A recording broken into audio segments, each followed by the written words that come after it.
This is the moment we've all been waiting for the thousands in attendance and the millions watching around the world. Let's get ready to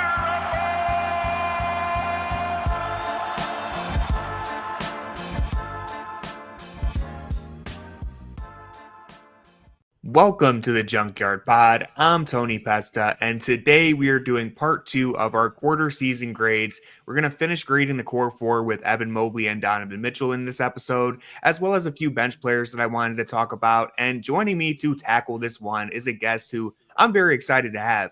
Mikey McNuggets, super producer for the Ultimate Cleveland Sports Show. He's done a great job of, honestly doing the Cavs justice sometimes on that show. And so, Mikey, someone's got to do it, and you've been doing a great job at it. Thank you for taking the time to join me today. How are you doing? I'm doing good, man. Can I derail the grades for 1 second and ask you two very important questions? Sure, go for it. First off, has Tony Pasta come to fruition yet? That's how this whole, this is probably 3 weeks ago, a month ago now. It's kind of how the whole podcast came to be, was if someone had asked, who's this Tony Pasta guy? And I have to say, as someone who goes by a food on air, it is pretty catchy, and we'd be happy to welcome you to the food family of people who talk Cavs on the internet. Had to be you, but I keep seeing your shit on my timeline. I don't ever want to fucking see you, Tony Pasta, talk about basketball ever again. Yeah, you know what? I guess this is the official Tony Pasta moment. I think it's been a little while in the making. I guess I have to fully embrace it because, like you said, you're leading the charge here with Nuggets. So I guess I should just bite the bullet and already switch my name. I think we're long due for that. And secondly, the Junkyard Pod, I'm assuming, was a play off the Junkyard chain that was around. Now that that's been retired, has there been any thought, Tony, to whatever evolution 2.0 of the Junkyard Pod is? I'm putting you on the spot. I did not tell you I was going to do this. It's okay. I have an answer because, I will say we're gonna stick with the branding just because it's, I'm lazy and I don't feel like changing it. Fair. But that's a great answer. We did have something kind of fall into our lap this season, which I think would be an effortless switch, is the Junkyard Frog. The Cavs Frog has been a winner. So that would, if we ever have to change, that would be a really easy pivot for us to make. I liked it. Listen, the Frog's been an awesome addition, and I don't even know which one's the real account. That's the best part. To this day, what are we, 15 games into it now? I have no idea which is a legitimate Cavs Frog account and which one's the imposter, and I actually don't know if I want to know the answer. I kind of like the ambiguity between not knowing the real versus the fake, because it makes each one's tweets that much more enjoyable because you don't know if it's the real or the fake one. So I like it. Yeah. Whoever the Cavs Frog is has done a fantastic job of staying mysterious. They're literally Batman at this point. No one knows. They do a good job. I notice every single picture, anytime that frog's on camera, they have the sign covering their face. So you can't tell who's in there. I'm sure some people have seen it, but as far as I've seen on social media, at least, I haven't seen a single picture of this person. So shout out to them. They're doing a great job. It's been a lot of fun having the frog at the games. One Frog story real quick. So the first day it made an appearance at a Cavs game, I was in the locker room afterwards, and we were finishing up all the media scrums, and I was like, hey, what was that frog? I was unaware of what. So I just turned around. I was like, hey, Darius, what was that frog? He's like, it was Moondog in there today. I don't know. And Donovan from behind him overheard the conversation, and Donovan said, I saw it on social media. I told our social people, hey, I like this frog. And they kind of hooked it up. They reached out to whoever it was, found whoever it was in the street, brought that person in. But the first time it was Moondog in a frog suit. It is no longer Moondog in a frog suit. Somebody is the frog, and we have to get the best WKYC, Fox 8, CBS 19, and the other station I can't think of right now to do some investigative journalism to find out who is underneath the frog costume.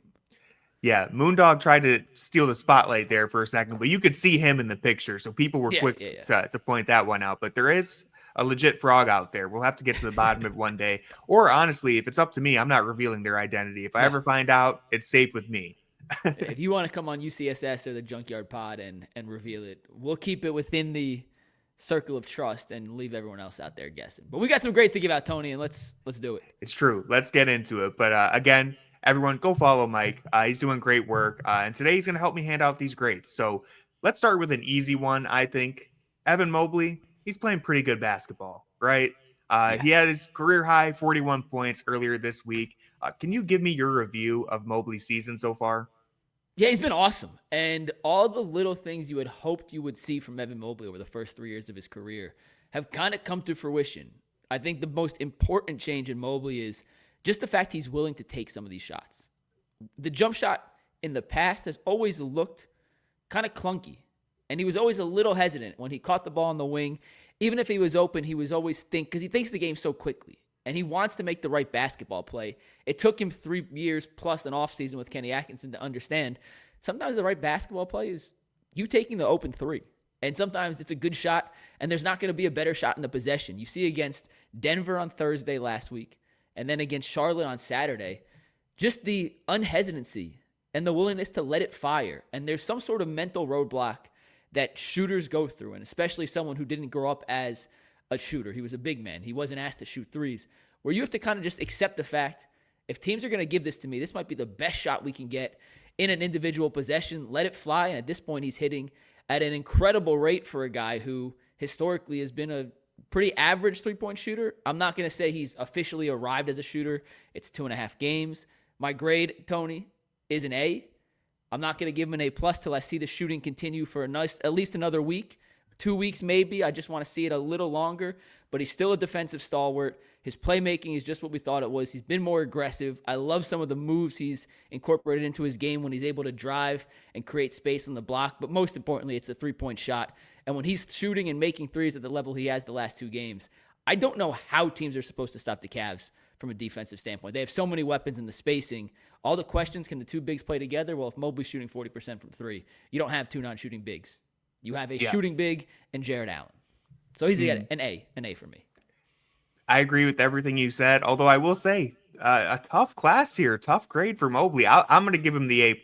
I'll be shameless. I got to give it to him. I wrote a story for Fear the Sword after that 41-point game where I think, like you said, this is the breakout we've been waiting for. It's still early in the season, so I respect holding off on giving him the A+. But as of right now, to me, we can talk about how much better he can potentially get because there's plenty of things to clean up. There's some awkward moments here and there, but to me, the question of whether or not Evan Mobley is ever going to be like an all-star caliber player, he's answering it. To me, he's a lock for the all-star game at this point. He's arguably the best defender on the planet. He's up there, top 5, wherever you want to put him. And now, per 36 minutes, because all the Cavs players are playing lower minutes, so I'm going to use per 36 throughout this episode. He's giving you 21 points per game. He's doubled his 3-point attempts. It's still low volume, but he's doubled it from last year, and he's knocking down 40% of them. Again, low volume, but the dude has just been awesome. The jumper's really starting to come around. The free throw percentage has been increasing each year, too. He's had a huge jump there this season. He took a big leap last year as well, so he just keeps building on that. And one thing that I love, and you kind of hit on this just in terms of the three-point shooting, but even just being involved in the offense itself, when he gets a mismatch, he realizes, all right, it's my time to shine. It's becoming so difficult for opposing teams to defend him because you can't put a slower big on him, but you can't really get away with a smaller player on him either anymore because he's just way stronger and he'll bully them. So you have this awesome dilemma that the Cavs are able to force on their opponents, all while having, Darius and Donovan doing their own thing. So I got to go A+, but I respect holding out on giving him the grade just yet. Yeah, if it's like a scale of 1 to 100, if like 97 to 100 is an A+, and 96 to 94 is an A, he's like a 96. He's right there. I just need to see it, 2-3 more games so we know it's not just a hot streak. One thing on Mobley, real quick, Tony. The aggressiveness is evident, right? And he's attacking mismatches, and it's something that I'm fascinated of, and I wish I had more. A, I don't write, and B, you'd have to talk to a bunch of different people. But the way coaches coach aggression in a player who's a type B personality. There's nothing wrong with being a type B personality, by the way. Not everyone can be the alpha, the Jimmy Butlers, the guy who's up in your face. That's totally fine. But getting a guy to become aggressive and changing his mindset of, my first instinct isn't shoot to, no, this is actually a good shot, is a fascinating mental growth process that I hope, I've already pitched this to Jason Lloyd. I hope Jason Lloyd, who has the connections to write this, will eventually, Jason doesn't like to work. And I say that with love. Jason's my guy, but Jason is the first to tell you working's not up his alley anymore. But I hope he writes the story. And I'm fascinated. Because I could ask Kenny, and I will next time we see him on Friday. But that's one example. And there's 1,000 examples in the different ways you coach aggression. And when I played back in college, our best player was a type B personality. We used to run a drill where he was the only person who was allowed to shoot. We'd run practice, only him. If he passed, that's great. If he passed, we had to run. He had to watch us. And it drove him crazy. And I actually think now looking back on it, it's kind of like effed up. Like I don't think it was good for his psychology, but it worked. And there are so many different ways to kind of teach aggression. And Kenny has hit all the right buttons with Evan that JB just wasn't able to. And it's not even a knock on JB. Evan's now in his 4th year. Like, he needed to kind of grow into this over 3 seasons to become the player he has. But Kenny Atkinson deserves so much credit for whatever philosophical puzzle work he did to put the pieces together to where Evan now thinks, hey, if I'm open, I'm going to shoot it, and I'm not going to think twice about it. It's an incredible evolution, not just from a physical standpoint, but from a mental standpoint for Mobley too. Yeah, it's been a perfect storm of, timely coaching, the coaching change, bringing in Kenny, who's been just the Cavs whisperer across the board. Like, he's gotten Darius to up the aggression. He's cut out Karis LeVert, the mid-range. He's managed to cut down on that. Did you see the shot chart that Matt? Yeah. I think actually I saw your crazy. Quote. That's like the most beautiful thing I've ever seen in my entire life. Completely cut out the mid-range shot, and I'll put that on screen in the editing so you guys can see. But I mean, Kenny has just worked magic for this Cavs team, and it's really no shade to JB. He did great when he was here. He just, JB's a younger coach too. Kenny a little more experienced. Mm-hmm. It's been a perfect storm of Evan Mobley making personal developments and leaps, as well as just a new coaching staff coming in. And even his teammates encouraging him. Like, Donovan's the number one guy who's like, you need to shoot more. As soon as Donovan came to Cleveland, the first thing he said was, Evan Mobley's the guy. He's the guy. This is where all of our title hopes rest on him. So we got to develop him into that guy. And hey, he's only 23 years old. I think with that type B personality, it might take him a little while to come out of his shell. And that's what we're starting to see this year, is all of that starting to pay off in the best way possible. I agree. It's been a heck of a season. It's been fun to watch too. Oh, it's been so vindicating as a long-term Mobley believer to see him starting to put it together. I know there's a lot of Cavs fans who are so excited and relieved that it's finally happening. One last thing on Mobley, real quick, but I say this with love to anyone who's listening and watching. But the real ball knowers have been on the right side of this history since the get-go. And I'm shocked that the real ball knowers turned out to be right when showing some patience on a guy who was drafted at 19 years old with all the physical and athletic traits in the world. I'm just saying I'm shocked that somehow we ended up being right on this one. Yeah, just saying. Take the victory lap. I'm right there with you. Listen, I was saying even last year when you had to really squint to see the improvements, they were there. You had to squint. You had to kind of overlook some things. But I'm like, he's been progressing, slowly but surely. He's a young player. Let's be patient. He's got one side of the floor solved. Let's not, don't sell your stock on the 22-year-old defensive player of the year caliber player just because he can't hit a jump shot yet. And here we are. He's putting it together. It's been so much fun. But I want to switch now to talk about Donovan Mitchell, because you know what? I posted yesterday on Twitter asking for people to grade the Cavs core 4, and I was just a little surprised by some people were pretty low on him. Now, you didn't give Evan Mobley the A+, so I don't think you're going to give Mitchell the A+, but I want to hear your take on this. Today, but it will not be Donovan Mitchell. Okay, I think I might know, but we'll have to save that. But I want to hear your take on Mitchell's season so far, and why do you think people maybe aren't as impressed with him this year compared to the last 2 years? Well, if you just look at the traditional box score numbers, they're down. But he's playing the fewest minutes of his career. If you look at the per 36 numbers, which I also think is the best way to look at a player over the course of his career because it averages out everything, they're essentially in line with where he's been. He's at 26.3 points per game per 36. It's the lowest since 2020, but it's a point lower than where he was, 0.3 points lower than last year, less than a point and a half lower than his best seasons in Utah. It's right around. I gave Donovan a B, and I could be talked into it being a little higher, but I was trying to be as fair and objective as possible. He's shooting a career high from 3 this year, Tony, at 41%. But he's only shooting 45% from the field in total, which is as low as it's been for Donovan, dating all the way back to the 2021 season in Utah. In his 3 seasons in Cleveland, he was 48%, 46%, down to 41%. I think he's missed some shots this season that he's just made in the past. And it's 1 or 2 a game, but 1 or 2 a game goes from 24 points a game to the 26, 27. And I just don't think he's been as crisp as we've seen him in the past. Now, with that being said, His leadership has been elite this season. The way he's elevated the guys around him, the way he's bought back into Darius Garland and played off Darius in clutch moments, allowing those two to kind of ping pong back and forth to build Darius's confidence up. And I saw you and Danny talked about Darius. He also gets an A+ from me. I know that's not part of the show today, but he's been incredible, especially in the clutch. And I think part of the reason he's been so incredible in the clutch is he's playing with so much confidence because Donovan has kind of brought that out of him. He's been, back to Donovan, just a little too streaky for me to give him anything higher than a B.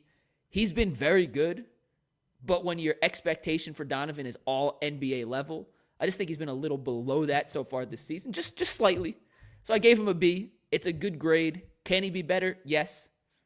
But it's a very, very, very, very, very solid start to the season for Donovan. And like I said, if he makes one or two of those shots a game that I think he's made in the past, his numbers skyrocket, that field goal percentage goes back up, and the Cavs offense goes from being like the second best offensive rating in the history of the league back up to the best offensive rating in the history of the league. Yeah, I think that's completely fair. I'll get my grade out of the way. I'm going to give him an A. I gave him an A+ on Twitter. I'll walk it down a little bit because I do think he hasn't had, other than the Boston game and New Orleans, he hasn't had games where he just completely took over and you're like, okay, the Cavs won that game because Donovan Mitchell just took over. He did that all throughout his first 2 years in Cleveland, basically out of necessity. And so now what we're seeing is he's kind of taking a back seat. It's not all the time by choice. You know, there have been some games where he just didn't have it going and other guys stepped up. But for the most part, we're seeing that leadership. We're seeing him take a backseat, allowing Garland and Mobley to shine. Still, while, you know, per 36, putting up pretty close to what he normally averages. The 2-point shooting is way down. The 3-point shooting is so high that it's kind of, it's given him the second best effective field goal percentage of his career. But it feels a little weird because it's, you know, again, the 2-point shooting is way down, 3-point percentage is way up, but it's averaging out. But overall, I do think if you just look at the last 6 months for Donovan Mitchell, he signs the extension to stay in Cleveland, and then he accepts a slightly smaller role, all for the team's success. He's just completely bought in, and I feel like we definitely shouldn't take that for granted because not every superstar is going to feel comfortable doing that, and they're certainly not going to accept it in stride and still put up pretty damn good numbers. I mean, to oversimplify things, the reason why I'm giving him an A is because when you're the leading scorer on the best team in basketball, I got to give you at least an A, but I see where you're coming from too. There's some things that he could do better. When you talk about the Boston game, and I think this is like the Boston game is the perfect encapsulation of why I gave him a B. In the first half, he was not good. And he said, like, I was missing shots on my make. I couldn't get a rhythm. And then when it was takeover time, he was in takeover mode and dominated that fourth quarter. It was perfect, 6 of 6 from the floor, 20 points, ends up coming back and beating Boston. If he did that for the whole game, then it's an A. But when you play a bad at half and then a good half, it's like, eh. So I understand it. And from a leadership standpoint, from all the outside things that make up why the Cavs have been so successful, he gets like an A++. But like I said, he just missed some shots I think he's made in the past, and I think he actually can play better, which is a scary thought for everyone else. Like, the Cavs are the best record in basketball, and I don't think their best player has played up to his capabilities yet. And if you just take that in a vacuum by itself, take the name off it, there's another level to your best player, and you're already the best team in basketball. Yeah, you're sitting pretty. So I'm confident with the B. I understand the A. What was the general consensus on Twitter, Tony? I didn't see the results of that. I feel like B was the more common pick. It was anywhere from like A- to B. He was definitely, so Evan Mobley and Darius Garland consistently got the 2 best grades. Mitchell was 3rd. Allen was a distant 4th, but we can get your take on Allen too real quick if you want, just your grade, because I'd be interested to hear it. Where would you put him? I put him at a B. Yeah, B- somewhere in that range. He's had his moments. I think he's picked up a bigger role defensively with all the switching they're doing. And I don't think people understand how much energy and effort it takes for a 6'10", 6'11", 7-footer to switch onto point guards and play incredible perimeter defense more. You're going to get burned. It happens to Wemby gets burned, Mobley gets burned. It happens.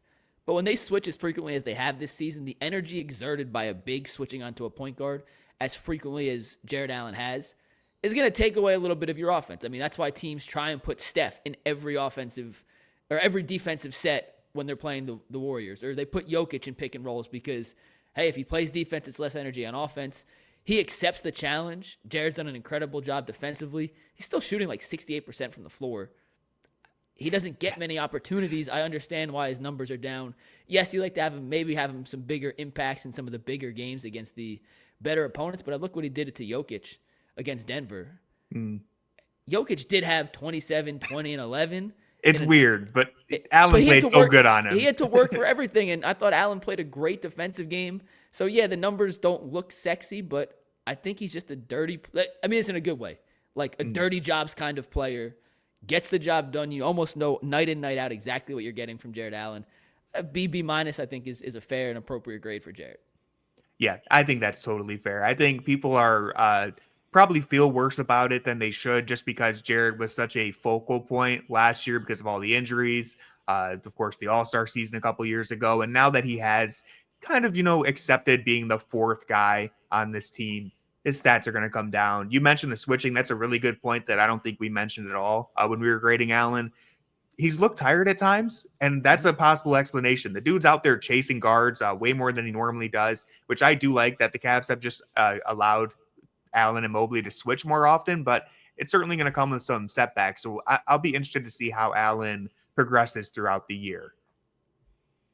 Yeah, all right, so two more. Moving forward, I don't think this is the guy you're going to give an A+ to. We'll see. I could be wrong, but I picked two bench players for us to talk about, and I want to start with my beloved Isaac Okoro because I think this season has been really interesting for him. I can see you taking this a few different ways, but what have you thought about Okoro's season so far? I'm going to give you my explanation, then my grade. Okay. Because I'm looking at my notes, and I don't know if my grade's fair based off my explanation, and I'm rethinking it in the moment. But hand up, I was not the biggest Isaac Okoro guy. And this year he has been exponentially better than I expected. And I'm willing to just take the L on the fact that he has a legitimate role on the Cavs when I wasn't 100% sure he was going to. He's shooting 46% from three this year. 46%. Is that sustainable for the full season? I don't know. I don't know.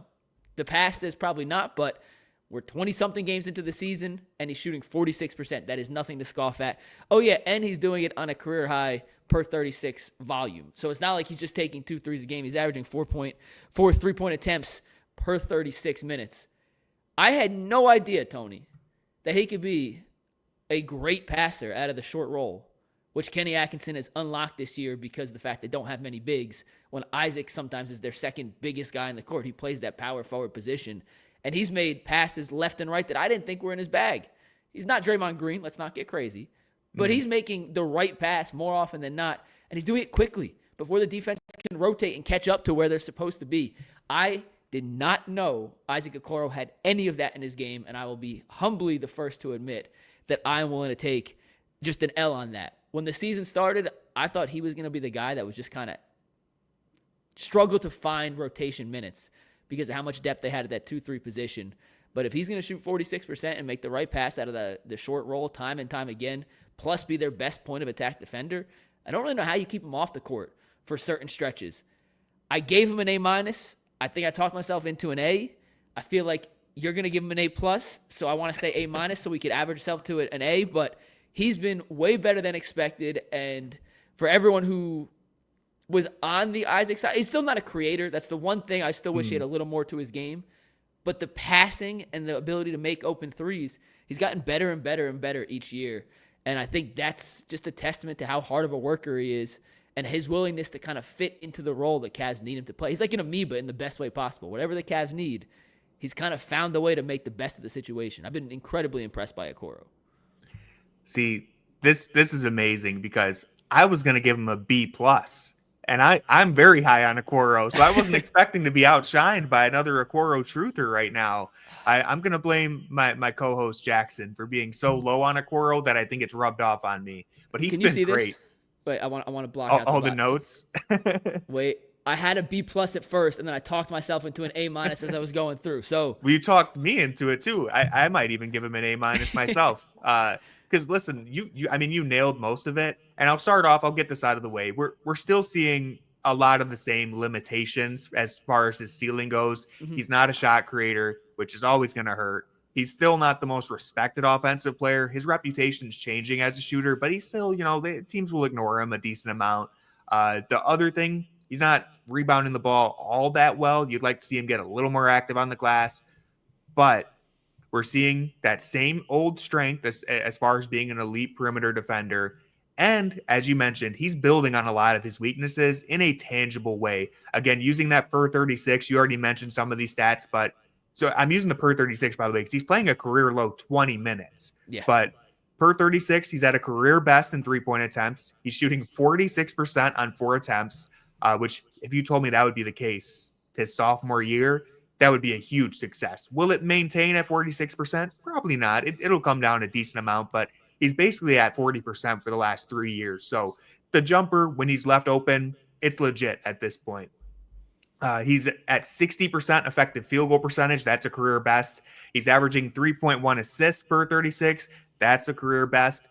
We've seen him used as the roll man. He's starting to unlock some of that playmaking by being in the middle of the floor. And that's big because now he's not just standing around doing nothing. He's actually involved.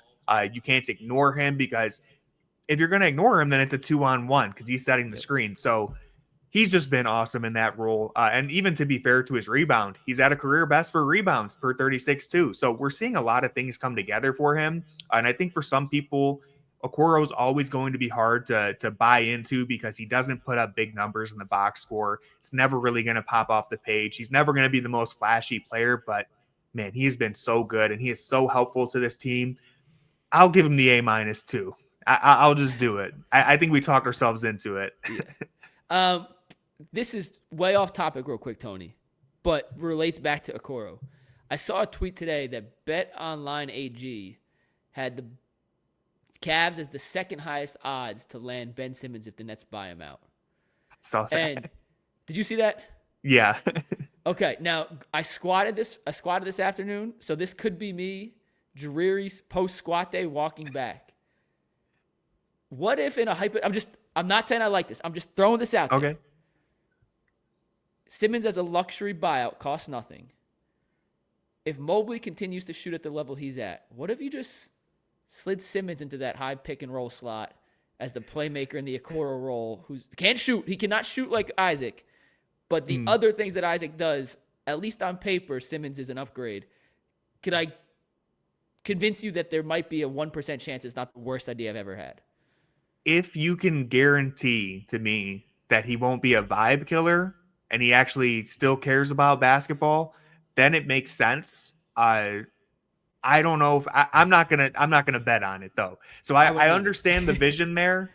The dude was so promising in Philadelphia. He was such an unbelievable player. I'm surprised, to be fair to him, that he's even still in the NBA and looking better this season. He's actually having a little bit of a comeback. So theoretically, you add him for nothing. He comes in. Maybe the Cavs' power of friendship rubs off on him. Maybe, hey, Kenny has found a way to make Okoro, Mobley, they're all shooting threes. Maybe Ben Simmons hits a three or something. Let's not get too crazy. Yeah, let's pump the brakes. But I see the vision. I wouldn't plan on that or expect it. I would be very worried about potentially, if it ain't broke, don't fix it type of thing. Like I could see that being a disaster where Ben Simmons comes in, just kills the whole mood. He's out there afraid to shoot. He's just, so I'll pass, but I see where you're coming from. I'm not even saying I like it.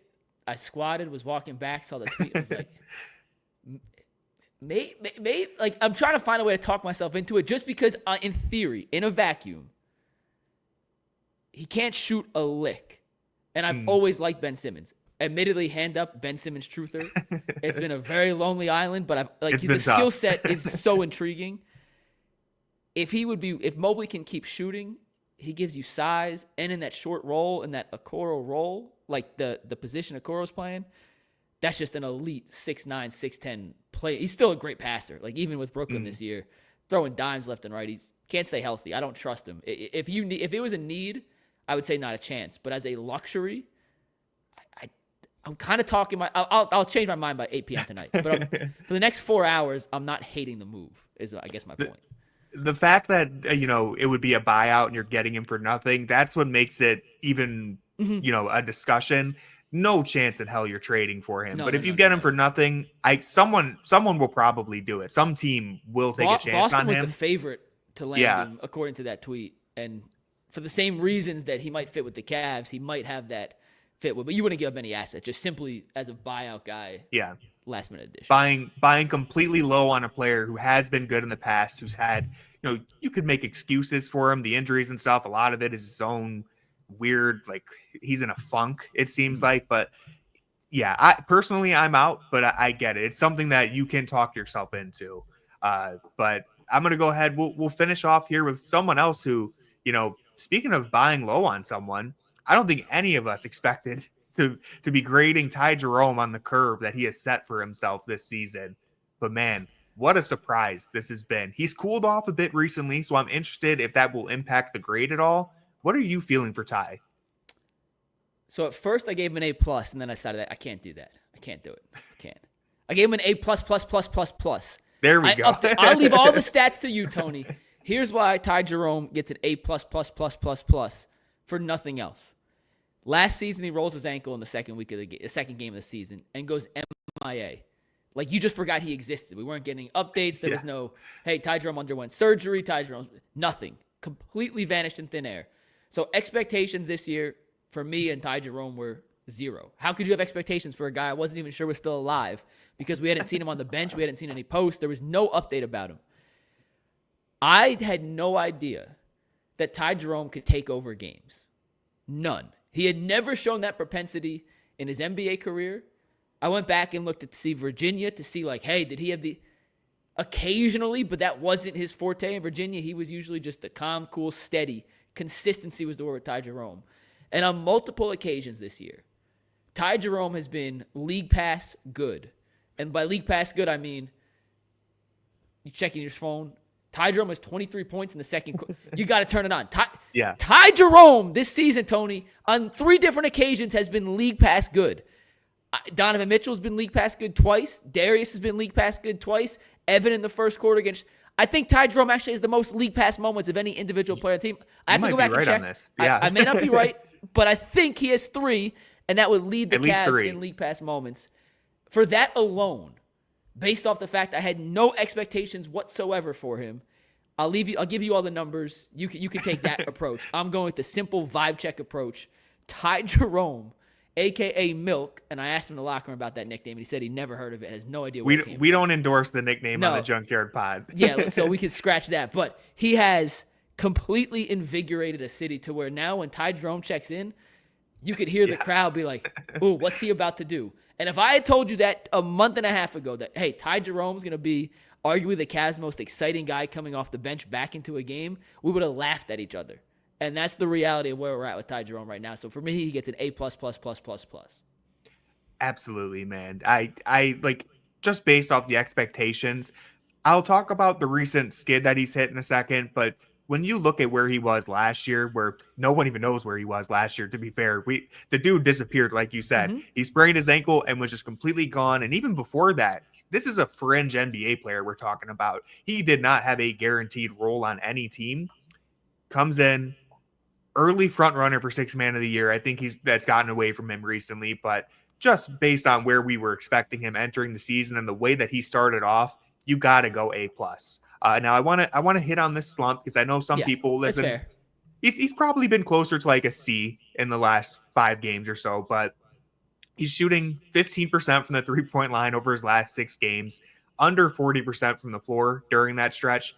For comparison, he was shooting 60% from the field and 55% from 3 to start the year. So here's the thing. Those numbers were never going to be sustainable. No. My question now, where does it average out to? Is he a borderline 50, 40, 90 guy, or is he going to be someone who struggles to get to 40% from the floor like we've seen recently? He's a career 44% shooter, so I feel safe on him getting closer to where he was. I think he's going to be completely fine. I don't think that the start of the year was entirely a fluke, even though he was obviously he was exceptionally hot from the floor, but he's such a smart, crafty player. The process, even when he was shooting those 30-foot bombs, he just seems like a legit shooter. He seems like a very heads-up, smart offensive player who gets to his spots and knows his role within the team. So I think he'll probably return to being like 80% of the guy that we saw in the opening weeks. And if he does that, again, with the expectations that you had for him, that's an A+ to me.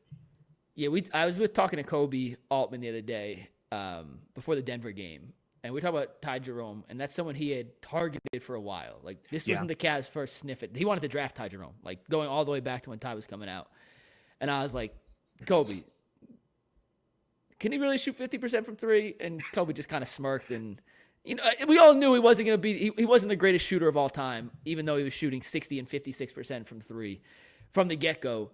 The thing with Jerome is confidence, just like with Mobley. Confidence is such a big thing. And right now he's playing with elite confidence. Kenny Atkinson and Donovan Mitchell said that Ty Jerome was the MVP of training camp.